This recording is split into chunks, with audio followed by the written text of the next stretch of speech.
오늘 하루도 말씀으로 승리하는 하루 되세요. 화이팅!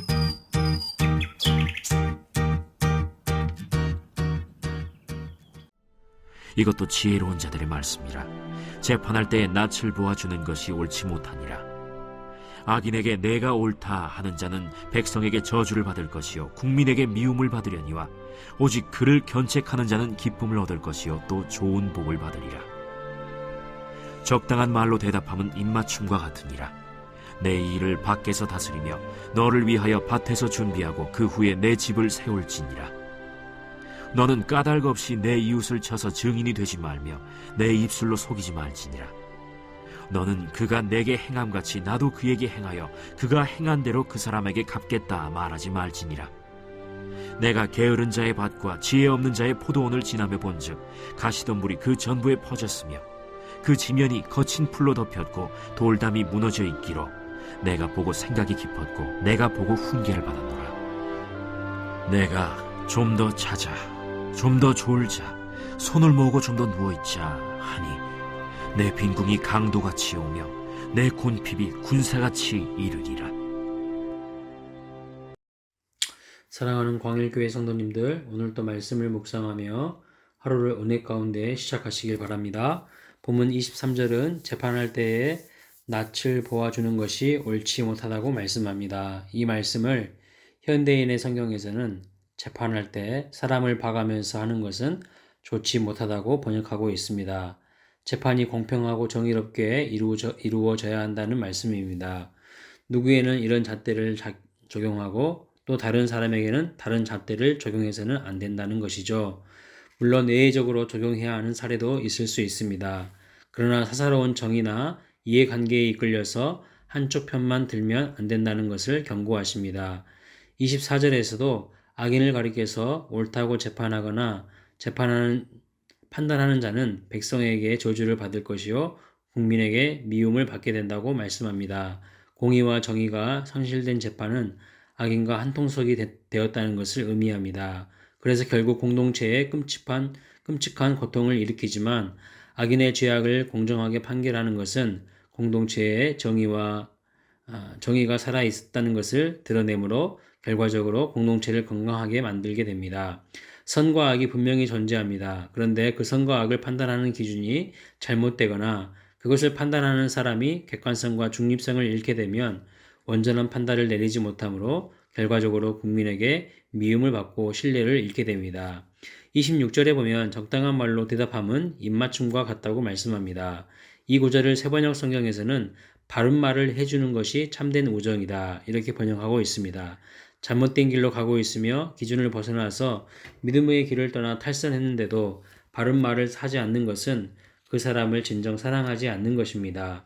정말 사랑한다면 그 사람이 잘못된 길을 갈 때 정말 가슴 아파하며 눈물 흘린 충고를 할 수 있는 사람이 진짜 사랑을 소유한 사람인 것입니다. 잘못된 길로 가고 있음에도 사탕발림의 거짓말을 하며 잘하고 있다고 말한다면 그것은 정말 그 사람을 잘되게 하는 것이 아니라 계속 파멸의 길을 가도록 촉진하는 것입니다. 여러분은 주변에 정말 여러분을 위해서 사랑의 충고와 거룩한 쓴소리를 하는 친구나 스승이 있습니까? 이 시대의 문제는 사람들이 하나님의 말씀으로 하는 충고를 듣지 않으려고 합니다. 거룩한 충고를 해줄 수 있는 영적 스승을 곁에 두려고 하지 않는 것이 문제입니다. 그저 자기 마음대로 살려고 하는 것입니다.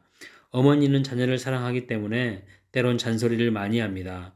그러나 나중에 장성한 자녀들은 어머니가 돌아가신 이후에 어머니가 나를 위해 해주신 그 잔소리가 그리워질 때가 있습니다.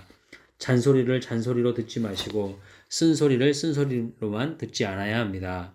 27절에 내 일을 밖에서 다스리며 너를 위하여 밭에서 준비하고 그 후에 내 집을 세울지니라. 이 말씀을 현대인의 성경에서는 너는 내 집을 짓기에 앞서 먼저 생활 기반부터 마련하여라 이렇게 번역하고 있습니다. 집을 짓는 일이나 결혼하여 가정을 이루는 일이나 먼저 준비를 착실하게 하라는 뜻입니다. 준비 없이 집을 짓다가 낭패를 당하게 되고 준비 없이 결혼하여 가정을 이루는 것은 결혼 당사자뿐만 아니라 가정 모두에게 어려움을 안겨줄 것입니다. 그저 육신의 나이가 결혼 적령기가 되었다는 이유만으로 결혼해서는 안 됩니다. 그만큼 결혼을 준비하는 사람은 경제적인 자립뿐만 아니라 정서적인 독립과 영적인 준비를 잘 해야 하는 것입니다. 나이만 들어서 성인이 되었고 결혼 적령기가 되었을 뿐이지 내면은 여전히 어린아이와 같은 사람이 있습니다. 그래서 결혼을 했으나 여전히 정서적으로, 경제적으로 부모에게 의존하는 사람들이 있습니다. 영적으로도 한 사람의 남편이 되고 아내가 될 만한 준비가 안 되어 있고 자녀의 부모가 될 만한 준비가 전혀 안 되어 있는 사람들이 단순히 육신의 감정에 이끌려 결혼하는 것에 문제가 많다는 것을 지적하는 것입니다. 제대로 가정을 이룰 준비가 되지 않은 것입니다. 28절 말씀은 너는 까닭없이 내 이웃을 쳐서 증인이 되지 말며 내 입술로 속이지 말라고 하십니다. 이 말씀은 근거 없이 이웃에게 해로운 증언을 하지 말고 입술에 거짓말을 올리지 말라는 것입니다. 29절 말씀은 그가 내게 행한 같이 나도 그에게 행하여 그가 행한 대로 그 사람에게 갚겠다 말하지 말라고 하십니다. 한마디로 보복하지 말라는 것입니다. 미숙한 상대방의 행위 그대로 똑같이 반응하지 말라는 것입니다.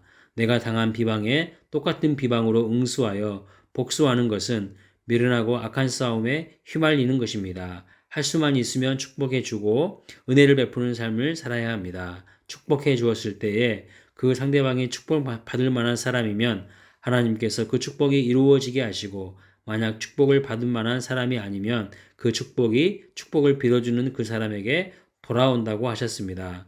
우리는 보복과 원수 갚는 데 인생을 소비할 것이 아니라 축복의 통로가 되는 일에 쓰임을 받아야 합니다. 우리가 주일 예배 시간에 서로를 향하여 축복하며 찬양합니다. 당신을 통하여서 열방이 주께 돌아오게 되리. 당신을 통하여서 열방이 주께 예배하게 되리. 온전히 은혜와 축복의 통로가 되시기를 바랍니다. 30절부터 34절의 말씀은 게으른 자가 되어서 점도 자자, 점도 졸자, 점도 눕자 이런 삶의 태도를 청산하지 않으면 가난이 강도처럼 갑자기 밀어닥치고 빈곤이 군사처럼 몰려올 것이라고 말씀합니다.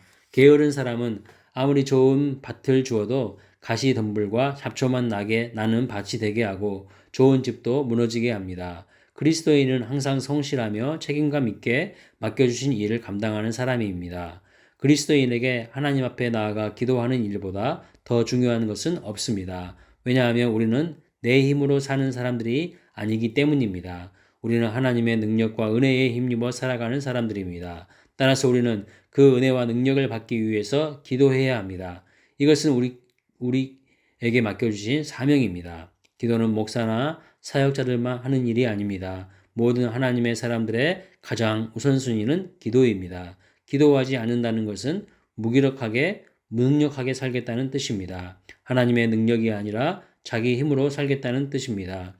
게으른 자가 되어 좀도 자자, 좀도 졸자, 전도 눕자 이런 삶의 습관과 태도를 버리고 다시 기도의 우선순위를 회복하여 성령의 다스림을 받으시길 바랍니다. 성령은 우리를 게으르도록 놔두지 않습니다. 기도함으로 성령 충만한 삶을 살면 위에서 언급한 바른 판단력과 경건의 입술과 사랑의 충고와 보복하지 않는 마음으로 살아가게 됩니다.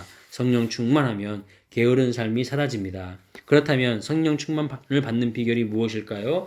주님은 성령 충만을 구하라고 하셨습니다. 기도하라는 것입니다. 교회에 나와 기도할 수 있기를 바랍니다. 그리고 정말 어쩔 수 없는 사정으로 교회에 나오지 못한다면 여러분의 가정에서 기도의 골방을 만들어 하나님을 깊이 만나시길 바랍니다. 기도하는 사람이 희망이 있습니다. 기도하는 교회가 희망이 있습니다. 기도하는 가정이 희망이 있습니다. 모든 절망과 가난과 고난을 이기는 방법은 기도입니다. 절대로 기도하는 일을 다른 일 때문에 빼앗기지 말아야 합니다. 오늘도 기도하지 못했다면 그것은 정말 안타까운 일이라는 것을 알아야 합니다. 제가 과거 사역했던 교회에서 제자 훈련을 시켰던 집사님이 있었습니다.